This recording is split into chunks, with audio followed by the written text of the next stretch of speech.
Idol, hindi raw po maganda ang naging kalagayan ng mga bata sa Camarines Norte. Kaya po, nagtungo talaga sila sa atin kagabi dito sa TV5. Kaya lang po nagkaroon ng emergency ang tatlong anak po ni Sir Nilo at ni Ma'am Adelfa. Sir Nilo, Ma'am Anel, magandang hapon sa inyo. Magandang hapon po sa inyo, sir. Unang punta lang po kayo dahil meron kayong purpose pagpunta rin sa Maynila, sir. The reason why I'm asking that, alam mo, gusto kong mangyari na yung minimum wage, gusto kong maging national na. Yes. Wala ng provincial rate. Yan yung dahilan kung bakit marami sa mga taga-probinsya pupunta na Manila magsapalaran kasi they think na mas malaki ang sweldo sa probinsya. Mas malaki ang sweldo sa Maynila. Kaya nga pag ginawa nating national na yung minimum wage, madidikon dyan sa Maynila. Marami sa mga taga-Maynila, sa Maynila dito ngayon, na taga-probinsya magsisiuwian na. Dahil sasabihin nila, ganun din pala yung amount ng sweldo namin sa probinsya, uwi na lang ako probinsya. Yan yung ibig ko sabihin kaya ako tinatanong. Yes, Ngayon pa lamang, gumagawa tayo ng studies na isa sa mga dahilan talaga kung bakit maraming mga taga-probinsya lumulas na Manila, nalilitan sila ng sweldo nila doon sa probinsya, hindi na kasya dahil sa mamahal na bilihin. Kasi kung magkano yung bilihin sa probinsya, bilihin sa Manila, ganun ang bilihin sa probinsya. Pare-pareho lang, mas mataas pa ang gasolina doon sa probinsya. Kaya nga marami sa kanila nahihirapan na pupunta ng Maynila. Sila ba ay pumunta rito, nagsasapalaran from the province dahil gusto nila maghanap ng trabaho rito sapagkat mas mataas ang sweldo rito sa akala nila? Nangyari po sa Derson, dinala ako ng pinsan ko na naasawa po sa Bicol. Apo. Sabi niya, sumama po kayo sa Bicol na mamasal. Pagdating po doon, yun po, mga 2 linggo po siguro, sir, nakapasok pa ako doon sa kabutan po na tinatawag. Kumpanya. Opo. Okay. Tapos hindi po naging maganda ang takbo ng trabaho niyo doon. Opo, sir. Ayun. Sige po, ako po'y natutuwa at sa inyo pong tiwala at paglapit po sa aming programa. Ako po ay very willing na tutulungan po kayo, pati mga anak nyo, bibigyan po namin kayo pamasahe pa uwi. Opo. At kung kinakailangan, bibigyan namin kayo ng konting panimula. Nang sakin, hindi niyo po kailangan bumalik pa ng Maynila. Ano po?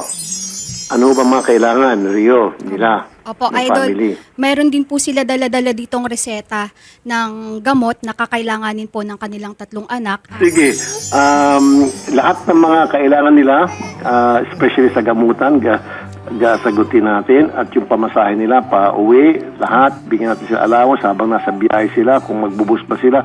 From Camarines, this time, ang gusto ng uwian, Zambales na. Yes po, oo. Bakit Zambales sila uwi? Galing sila, Camarines. Hindi po taga Castilleos po ako, sir, dati.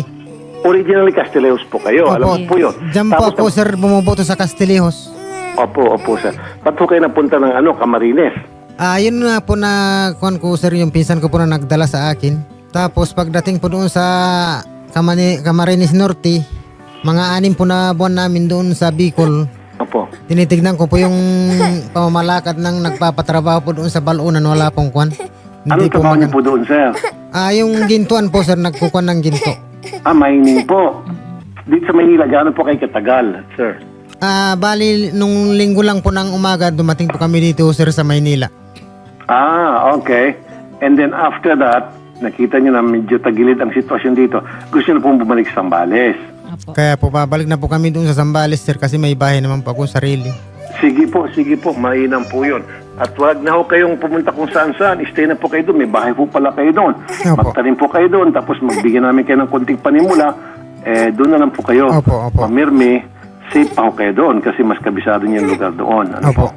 Sige po, lahat po ng klaseng tulong, medical man yan, pamasahe at konting panimula, ibibigay ko po para sa iyong pamilya. Ano po? Opo. Yun Maraming lang po. salamat po sa inyo, sir. Ay, walang anuman po. Salamat po. Ako'y magpapasalamat po sa inyong tiwala. Sige po, okay na po yan. Lahat po ng kailangan ninyo, wag ho kayong mag-atubili, wag ho kayong mahiya. Sabihin niyo lang po kay Odette. Si Odette na pong bahala sa inyo. Ano po? Sige po, maraming salamat po sa inyo. Walang anuman po. Ingat po kayo palagi, ha? Sana po, sir, marami pa kayong matulungan. Yes, sir. Salamat po sa tiwala, sir. Yan yung pinupush at Yes, na taon ngayon na ako yung committee chair sa labor. So may pupush ko na yan. Yes. Matagal ko nang gusto i-push yan eh. Yung last Congress pa, pati yung wage theft law. Yan yung pinahal ko na bill. Kaso, napipending, hindi naman ako chairman. Siyempre, ang nagdi-decide naman talaga yan kung i-hearing yan, Yes. dahil sa plenaryo ay yung chairman.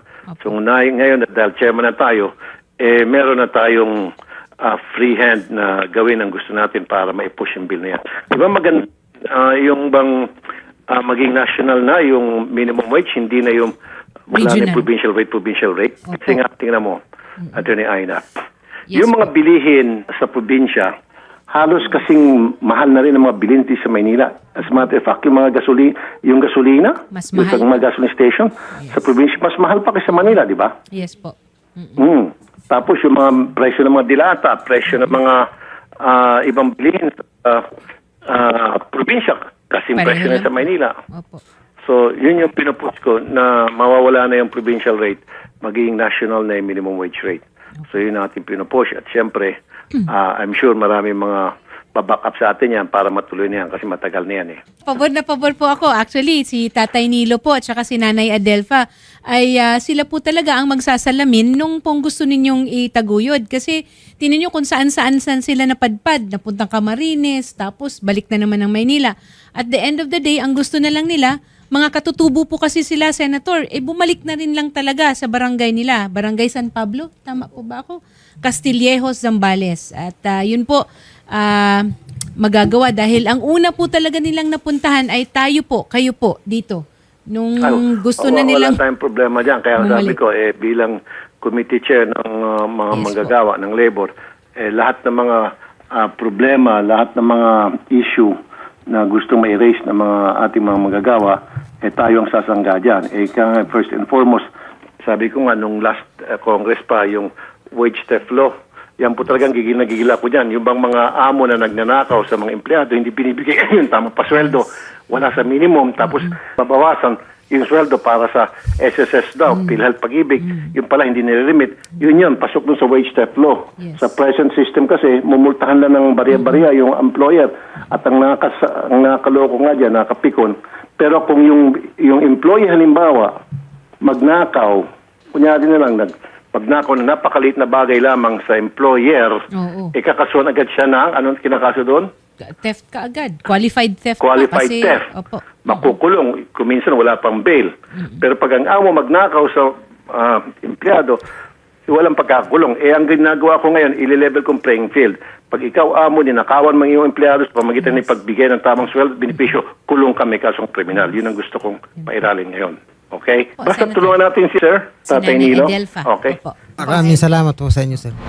Magandang hapon. Okay po lang. Kaano-ano nyo si Ashley? Pamangking ko po yan.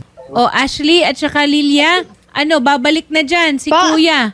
Opo, ma'am. Kumusta naman ang panahon dyan?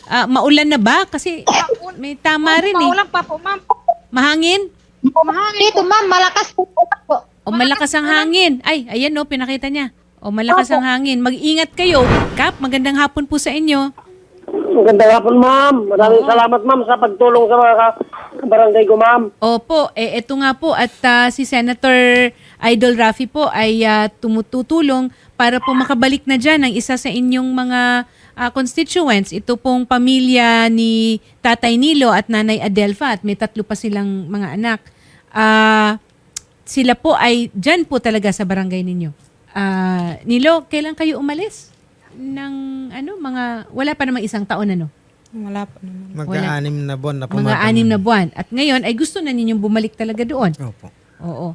At Chairman, kayo na po sigurong bahala dito para ma-settle down sila. Ma'am, welcome, ma'am. Kasi yung kumpare ko yan, ma'am, ma'am, basta kailangan niyang tulong ko, ma'am, walang hindi sa kanya. Alam niya yan, ma'am. Alam niya. Kumpare pala eh. Yun yung hangad ko, ma'am. Yung hangad ko magserbisyo. Kaya habang ngayon nandito ako, ma'am. 2007 nandito na po ako. Parang igagawad na po ako, ma'am. Ayan, maraming salamat po, Sir Opo, ma'am. Ronaldo Bukirin. Off-air, i-coordinate natin para si Kap, alam rin niya kung kailan makakabalik si kumparing Nilo niya. Opo, attorney, Invite po yan sa akin, man. sa ngayon po, i-hotel po muna natin ang mag-anak. Dito po muna sila. At yun nga pong sabi ni Idol kanina, ni Senator, na lahat po ng pangangailangan ng family, lalong-lalo na po yung gamot ninyo, ng mga bata, sagot na po ni Idol. Sige sir, punta muna tayo sa kabila para ma-assist na po kayo ng ating kasamahan dito sa RTIA at maibigay na po ang dapat maibigay po sa inyo, Sir Nilo. Maraming salamat po sa Maraming tiwalang binigay nyo kay Idol Rafi. Maraming salamat din po kay Sir Rafi po. Ayan po.